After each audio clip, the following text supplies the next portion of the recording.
हाँ जी, सत श्री अकाल दोस्तों, ਤੁਹਾਡਾ ਸਵਾਗਤ ਹੈ ਜੀ ਸਾਡੇ YouTube channel Harike job alert ਤੇ। ਦੋਸਤੋ, ਜੇਕਰ ਤੁਸੀਂ ਚੈਨਲ ਨੂੰ ਪਹਿਲੀ ਵਾਰ ਵਿਜ਼ਿਟ ਕਰ ਰਹੇ ਹੋ, ਚੈਨਲ ਨੂੰ ਸਬਸਕ੍ਰਾਈਬ ਕਰ ਲਓ, ਬੈਲ ਆਈਕਨ ਦਬਾ ਲਓ ਹਰ ਨਵੀਂ ਅਪਡੇਟ ਦੇ ਲਈ। ਤੇ ਦੋਸਤੋ, ਅਧੀਨ ਸੇਵਾਵਾਂ ਚੋਣ ਬੋਰਡ ਵੱਲੋਂ ਇੱਕ ਬਹੁਤ ਹੀ ਵੱਡੀ ਅਪਡੇਟ ਨਿਕਲ ਕੇ ਆਈ ਹੈ, ਇਸ਼ਤਿਹਾਰ ਨੰਬਰ 8/21, ਜਿਹਦੇ ਵਿੱਚ ਜੇਲ੍ਹ ਵਾਰਡਰ ਤੇ ਜੇਲ੍ਹ ਮੈਟਰਨ ਦੀ ਜਿਹੜੀ ਭਰਤੀ ਸੀਗੀ ਉਹਦੇ ਸੰਬੰਧੀ ਫਿਜ਼ੀਕਲੀ ਕੈਂਡੀਡੇਟ ਬੁਲਾ ਲਏ ਗਏ ਨੇ, ਕੱਟ ਆਫ ਦੇ ਦਿੱਤੀ ਗਈ ਹੈ। ਠੀਕ ਹੈ, ਪੂਰੀ ਜਾਣਕਾਰੀ ਮੈਂ ਤੁਹਾਨੂੰ ਇਸ ਵੀਡੀਓ ਦੇ ਵਿੱਚ ਦੇਵਾਂਗਾ, ਕਿਹੜੇ ਉਮੀਦਵਾਰਾਂ ਨੇ ਜਾਣਾ, ਕਿਹੜੇ ਨੇ ਨਹੀਂ ਜਾਣਾ। ਠੀਕ ਹੈ, ਤੇ ਸਭ ਤੋਂ ਪਹਿਲਾਂ ਇਹਨਾਂ ਨੇ ਦੱਸਿਆ ਕਿ ਅਸੀਂ ਟੈਸਟ ਲਿਆ ਸੀ ਤੇ ਨਾਰਮਲਾਈਜ਼ਡ ਸਕੋਰ ਉੱਥੇ ਦਿੱਤਾ ਸੀ। ਠੀਕ ਹੈ, ਹੁਣ ਇੱਕ ਚੀਜ਼ ਬੜੇ ਧਿਆਨ ਦੇ ਵਿੱਚ ਰੱਖਿਓ, ਜਿਹੜਾ ਤੁਹਾਡਾ ਨਾਰਮਲਾਈਜ਼ਡ ਸਕੋਰ ਹੈ ਰਿਜ਼ਲਟ ਲਿਸਟ ਦੇ ਵਿੱਚ ਸਭ ਤੋਂ ਲਾਸਟ ਕਾਲਮ ਦੇ ਵਿੱਚ ਦਿੱਤਾ ਗਿਆ, 1000 ਦੇ ਵਿੱਚੋਂ ਤੁਹਾਡੇ ਕਿੰਨੇ ਨੰਬਰ ਬਣਦੇ ਆ, ਉਹ ਤੁਹਾਡੇ ਫਾਈਨਲ ਮਾਰਕਸ ਹੈ। ਠੀਕ ਹੈ, ਕਈਆਂ ਨੂੰ ਇਹ ਨਹੀਂ ਪਤਾ ਹੋਣਾ। ਠੀਕ ਹੈ, ਇਸ ਚੀਜ਼ ਦੇ ਵਿੱਚ ਜਿਹੜਾ ਅੱਗੇ ਤੁਹਾਡਾ ਸਰੀਰਕ ਮਾਪ ਟੈਸਟ ਤੇ ਸਰੀਰਕ ਯੋਗਤਾ ਟੈਸਟ ਹੋਣਾ ਤੇ ਉਹਦੀ ਕੱਟ ਆਫ ਕੀ ਆ ਉਹ ਵੀ ਮੈਂ ਤੁਹਾਨੂੰ ਅੱਗੇ ਦੱਸਦਾ। ਸਭ ਤੋਂ ਪਹਿਲਾਂ ਇਹਦੀਆਂ ਡੇਟਸ ਨੋਟ ਕਰ ਲਓ, ਇੰਪੋਰਟੈਂਟ ਡੇਟਸ। 9 ਅਕਤੂਬਰ 2021 ਤੋਂ ਲੈ ਕੇ 14 ਅਕਤੂਬਰ 2021 ਤੱਕ ਤੁਹਾਡਾ ਫਿਜ਼ੀਕਲ ਹੋਣਾ ਹੈ। ਅੱਜ 4 ਤਰੀਕ ਹੋ ਗਈ ਆ, ਤੁਸੀਂ ਦਿਨ ਦੇਖ ਸਕਦੇ ਹੋ ਕਿੰਨੇ ਕੁ ਬਚੇ ਆ। ਠੀਕ ਆ, ਹੋ ਸਕਦਾ ਅੱਜ ਸ਼ਾਮ ਤੱਕ ਜਾਂ ਕੱਲ੍ਹ ਤੱਕ ਇਹਦੇ ਐਡਮਿਟ ਕਾਰਡ ਜਿਹੜੇ ਜਾਰੀ ਹੋ ਜਾਣ ਫਿਜ਼ੀਕਲ ਟੈਸਟ ਦੇ ਲਈ। ਤੇ ਫਿਜ਼ੀਕਲੀ ਐਡਮਿਟ ਕਾਰਡ ਨਿਕਲਣੇ ਆ ਤੁਹਾਡੇ, ਐਡਮਿਟ ਕਾਰਡ ਤੁਸੀਂ ਨਾਲ ਲੈ ਕੇ ਜਾਣੇ ਆ। ਠੀਕ ਆ, ਇੱਦਾਂ ਹੀ ਨਹੀਂ ਚਲੇ ਜਾਣਾ। ਹੋਣਾ ਕਿੱਥੇ ਆ physical test? Sports complex sector 7 Chandigarh ਵਿਖੇ ਹੋਣਾ। ਤੇ ਇੱਕ ਚੀਜ਼ ਹੋਰ ਦੱਸ ਦੇਵਾਂ ਕਿ ਪੰਜਾਬ ਪੁਲਿਸ ਦੇ ਜਿਹੜੇ ਕੈਂਡੀਡੇਟ ਆ, ਠੀਕ ਆ, ਜਿੰਨੀਆਂ ਵੀ ਭਰਤੀਆਂ ਲਈ ਅਪਲਾਈ ਕੀਤਾ ਹੋਇਆ, ਉਹ ਵੀ ਇਸ ਤੋਂ ਬਾਅਦ ਫਿਜ਼ੀਕਲ ਦੇ ਲਈ ਤਿਆਰ ਰਹਿਣ। ਠੀਕ ਆ, ਇਸ ਤੋਂ ਬਾਅਦ ਉਹਨਾਂ ਦਾ ਵੀ ਫਿਜ਼ੀਕਲ ਜਿਹੜਾ ਜਲਦੀ ਹੋ ਸਕਦਾ।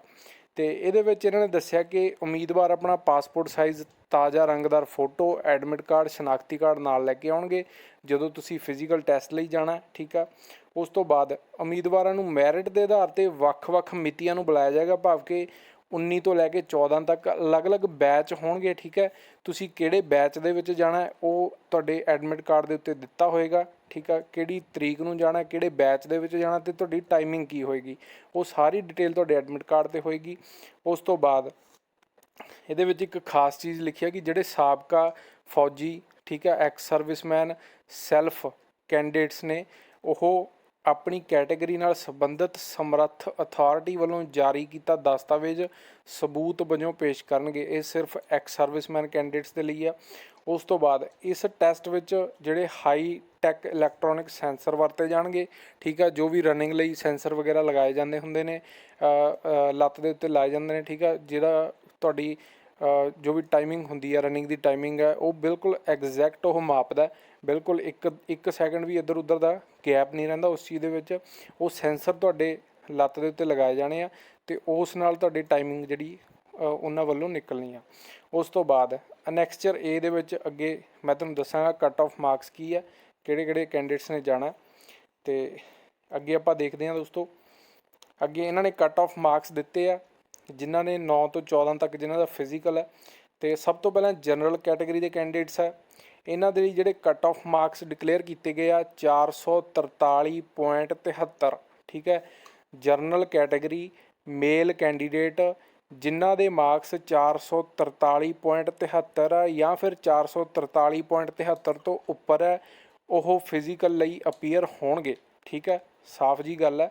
44% ਤੁਸੀਂ ਇਹਦੀ ਜਿਹੜੀ ਕੱਟ ਆਫ ਆ ਉਹ ਕਹਿ ਸਕਦੇ ਹੋ 1000 ਦੇ ਵਿੱਚੋਂ। ਠੀਕ ਆ, ਜਾਂ 100 ਦੇ ਵਿੱਚੋਂ ਜੇ ਆਪਾਂ ਲਾ ਕੇ ਚੱਲੀਏ 44.3%। ਅਤੇ ਜਿਹੜੀਆਂ ਫੀਮੇਲ ਕੈਂਡੀਡੇਟਸ ਆ ਜਿਨ੍ਹਾਂ ਦੇ ਮਾਰਕਸ 401.55 ਹੈਗੇ ਆ ਜਾਂ ਇਸ ਤੋਂ ਉੱਪਰ ਹੈ, ਜਰਨਲ ਕੈਟੇਗਰੀ ਦੀਆਂ, ਉਹ ਫਿਜ਼ੀਕਲ ਦੇਖ ਸਕਦੀਆਂ। ਉਸ ਤੋਂ ਬਾਅਦ EWS ਦੀ ਜਿਹੜੀ ਕੱਟ ਆਫ ਹੈ 492.68 ਗਈ ਹੈ। ਠੀਕ ਹੈ, ਹਾਈ ਗਈ ਹੈ EWS ਦੀ ਕੱਟ ਆਫ, ਕਿਉਂਕਿ ਕੈਂਡੀਡੇਟ ਇਹਦੇ ਵਿੱਚ ਜਿਹੜੇ ਘੱਟ ਸੀਗੇ। ਅਤੇ ਉਸ ਤੋਂ ਬਾਅਦ EWS ਫੀਮੇਲ ਦੀ 401.55 ਸੇਮ ਹੈ ਜਿੰਨੀ ਜਨਰਲ ਦੀ ਹੈ।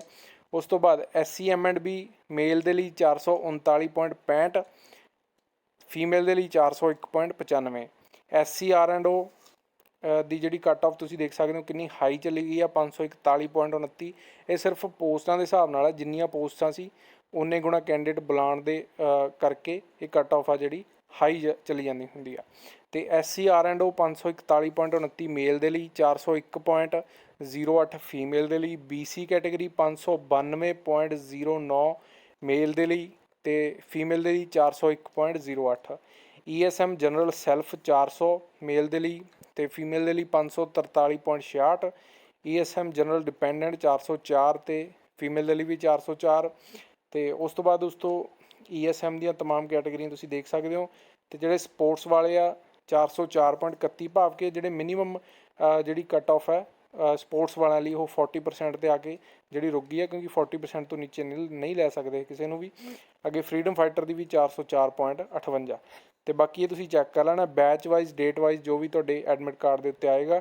ਤੇ ਆਪਣੀ ਤਿਆਰੀ ਦੇ ਵਿੱਚ ਜੁੜ ਜਾਓ ਦੋਸਤੋ, ਬਹੁਤ ਹੀ ਵਧੀਆ ਸੁਨਹਿਰੀ ਮੌਕਾ ਤੁਹਾਡੇ ਲਈ। ਸਾਡੇ ਵੱਲੋਂ ਆਲ ਦੀ ਬੈਸਟ।